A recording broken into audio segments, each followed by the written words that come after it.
여러분 반갑습니다. 김주영 변호사입니다. 오늘은 산업재해와 관련된 유명한 사례 하나를 소개해 드리려고 합니다. 어떻게 된 건지 자세하게 한번 말씀을 드려보겠습니다.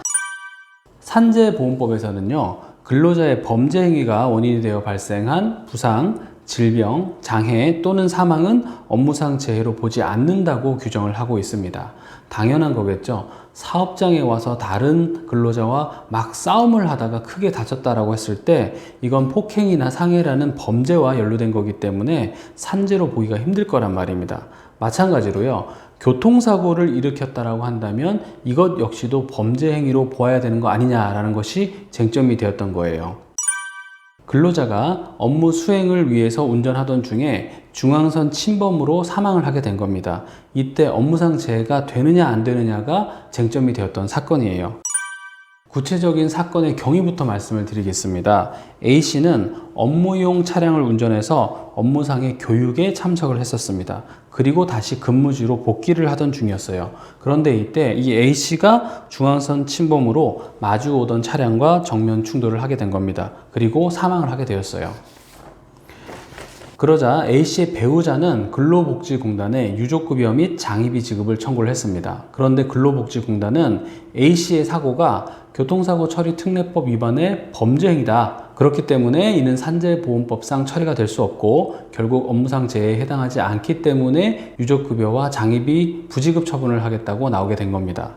이에 대해서 관련 법리를 간단하게 소개를 해드리면요, 산재보험법 제37조 제1항에 따르면은 근로자가 업무상 사고, 업무상 질병, 출퇴근 재해 사유로 부상, 질병 또는 장애가 발생하거나 사망하면 업무상 재해로 인정한다라고 되어 있습니다. 그러니까 업무 수행성과 업무 기인성이 있고 이로 인해서 결국 사망하게 되면 업무상 재해가 된다라는 거죠. 그런데 한편 2항에서는 이렇게 정하고 있어요.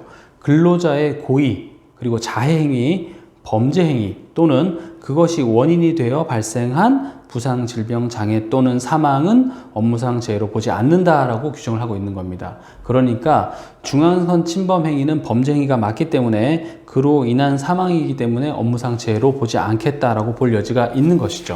자, 그래서 원심법원은 어떻게 판단했느냐? 산재보험법 37조 제2항 본문의 범죄 행위란 문헌 그대로 해석해서 형법 등에 위배되는 모든 범죄 행위라고 해석해야 한다. 그래서 중앙선 침범은 도로교통법에 의하여 처벌되는 범죄 행위이다. 그리고 A씨가 중앙선을 침범하지 않았다면 이 사건 사고가 발생하지 않았을 것이므로 중앙선 침범에 대한 과실은 중대한 과실에 해당한다 라는 등의 이유로 근로복지공단의 부지급 처분이 정당하다라고 보았습니다. 이에 대해서 유족 측은 반발해서 대법원에 사건을 가지고 간 거예요. 대법원은 이렇게 얘기를 했어요.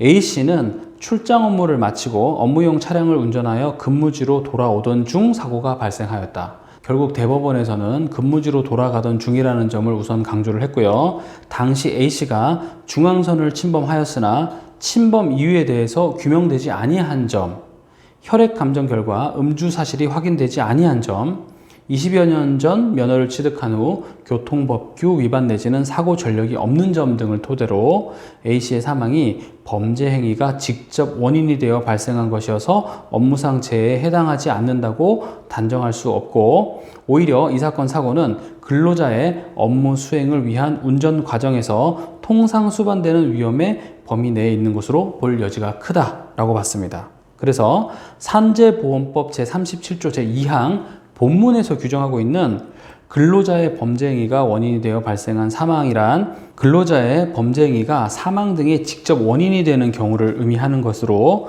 근로자가 업무 수행을 위하여 운전을 하던 중 발생한 교통사고로 인하여 사망한 경우 해당 사고가 근로자의 업무 수행을 위한 운전 과정에서 통상 수반되는 위험의 범위 내에 있는 것으로 볼 수 있다면 그 사고가 중앙선 침범으로 일어났다는 사정만으로 업무상 재해가 아니라고 섣불리 단정하여서는 아니 되고, 사고의 발생 경위와 양상, 운전자의 운전 능력 등과 같은 사고 발생 당시의 상황을 종합적으로 고려하여 판단하여야 한다 라고 판시하면서 이 사건을 파기환송을 한 것입니다.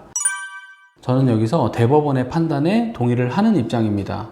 왜 그러냐면 저도 운전을 해보면 낮 시간이지만 졸릴 수도 있고 순간적으로 의식이 흐릴 수도 있는 것이고요. 그리고 핸들이라는 것이 언제나 똑바로 하면 좋겠지만 부득이한 사유에 의해서 옆으로 흔들릴 경우도 있을 수 있는 겁니다. 예를 들어서 우리가 회사 업무용으로 운전을 하다 보면 뒷좌석이나 옆좌석에 물건 같은 것을 쌓아두는 경우도 있을 수 있고요. 운전을 하다가 그게 와르르 쏟아질까봐 이렇게 손을 갖다 대서 그걸 막는 경우도 충분히 있을 수가 있습니다. 그런 경우에 운전대를 조금만 옆으로 틀게 되면 중앙선 침범 사고도 일어날 수 있는 것이고 사고도 충분히 발생할 수 있는 것이죠. 만약에 이 영상을 보시는 분들 중에서 왜 그렇게 근로자에게 호의적으로 사건을 해석해야 되느냐라고 되물으시는 분이 있으시다면 제가 지난번에 올렸던 영상 중에 Presumption Against Suicide라는 사실의 추정에 관련된 영상을 한번 참고해 보시기를 바라겠습니다. 간단하게 다시 이 Presumption Against Suicide에 대해서 말씀을 드리면 모든 인간은 이 목숨을 유지하고 생명을 유지하는 방향으로 가려는 경향이 있다는 것을 말하는 겁니다.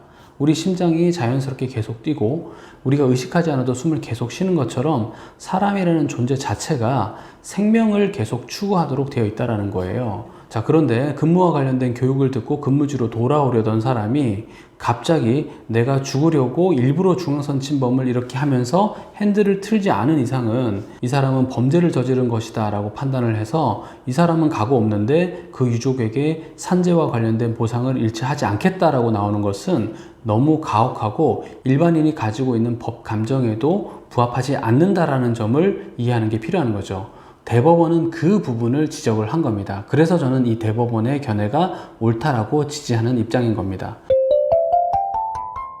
이 영상을 보시는 분 중에서 만약에 내 가족이 산재로 사망을 했다. 그런데 근로복지공단에서는 제대로 처리를 해주지 않는다라고 한다면 언제든지 제 사무실에 상담 문의 남겨주시기를 바라겠습니다. 저는 김주형 변호사였습니다. 감사합니다.